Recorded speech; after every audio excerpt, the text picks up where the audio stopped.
പരിശുദ്ധമായ കഅബാലയം ആദ്യമായി നിർമ്മിച്ചത് അള്ളാഹുവിൻ്റെ മലക്കുകളാണ്.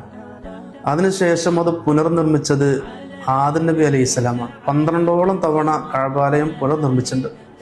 അതിൽ 4ാമത്തെ തവണയാണ് മഹാനായ ഖലീലുല്ലാഹി ഇബ്രാഹിം നബി അലൈഹി സ്വലാമും മകൻ ഇസ്മായിൽ നബി അലൈഹി സ്വലാമും അത് പുനർനിർമ്മിച്ചത്. അത് മഹാനായ നൂഹ് നബി അലൈഹി സ്വലാമിൻ്റെ കാലഘട്ടത്തിലുണ്ടായ ആ വെള്ളപ്പൊക്കത്തിൽ കഅബാലയം പരിപൂർണമായും തകർന്നതിന് ശേഷമാണ് കഅബാലയം ഇബ്രാഹിം നബി അലൈഹി സ്വലാമും ഇസ്മായിൽ നബിയും പുനർനിർമ്മിക്കുന്നത്. അതിനുശേഷമാണ് അള്ളാഹുവിൻ്റെ നിർദ്ദേശപ്രകാരം കഅബയുടെ തൊട്ടടുത്തുള്ള ജബൽ അബി ഖുബൈസ് പർവ്വതത്തിൻ്റെ മുകളിൽ കയറി അള്ളാഹുവിൻ്റെ നിർദ്ദേശപ്രകാരം ഹജ്ജിന് വിളംബരം ചെയ്യാൻ വേണ്ടി അള്ളാഹു കൽപ്പിക്കുന്നത്.